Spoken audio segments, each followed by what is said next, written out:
it's been like 30, almost 30 years, 3 decades since I started teaching.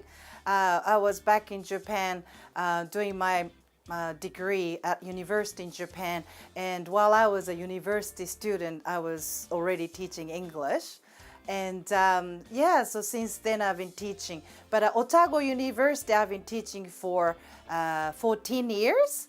So back in Japan, I was teaching English. And here in Otago, I've been teaching Japanese. Teaching is learning for me. I can learn a lot from my students. I really believe that teaching is not just teaching, like as a teacher, we can learn from each other, like it's a bi-directional thing. So teachers, of course, teach something, but we can learn a lot from students as well. So we share things together, and we have a passion for something that we can share, and which is Japanese for us. And students sometimes tell me, like, oh, you know, sensei is a teacher, like, oh, we've got this new anime coming, and this is really good, and this is about Japanese history, this is about Japanese culture. What makes Haruko an excellent teacher is probably the fact that she focuses on learning rather than teaching. So a lot of us, you know, we focus on making the class work perfectly and how we teach. But if you shift the focus on how students learn, right, and making sure that they are learning, it makes a whole difference. So it's just this basic shift that then is reflected also on the fact that, of course, she cares deeply about the students at all sort of different levels in the classroom, outside and beyond. So yes, I think she's an excellent teacher because she cares more about learning than teaching. She puts a lot of work into preparation.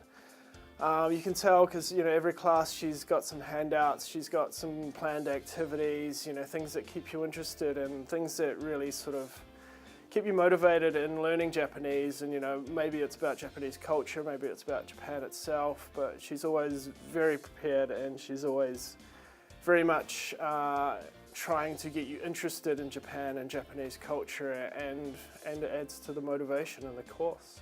She genuinely cares about her students and how they're doing. I find that, especially being in uni, lecturers don't really care as much about your education as they once in school, but with Haruko it's not like that at all. She's genuinely so dedicated to each and every student, and it's a very it's quite a safe learning environment, so you're not afraid to speak out and learn, and it's just really great.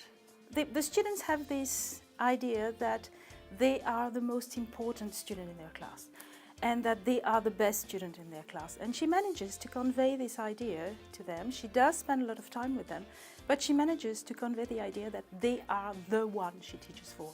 And I think that's very important for the students. And she's funny as well. She's very funny. And our classes are a lot of fun. And I do teach sometimes close to her classroom, and you can hear the laughter going on. So you know they are having fun. She makes learning fun, dare I say it, and she is just a bundle of joy, and she's got so much energy, and she just has such a lovely presence. I'm always kind of looking for something interesting, something different, and I want to use always those fun games for my language learning, for my Japanese teaching as well. I think she makes it a mission to have her student love what she teaches, whether it's the culture, the country, the language, as much as she does, and she's passionate about it. If they can even just, you know, just for a few seconds, like after, you know, they graduate, maybe with their friends, with their family, while they're talking about something about Japan, if they can remember what they have learned with me, what they have shared with me, just here and there in their life, long into their future, if you know, they can do that, I think I will feel, oh, I have succeeded.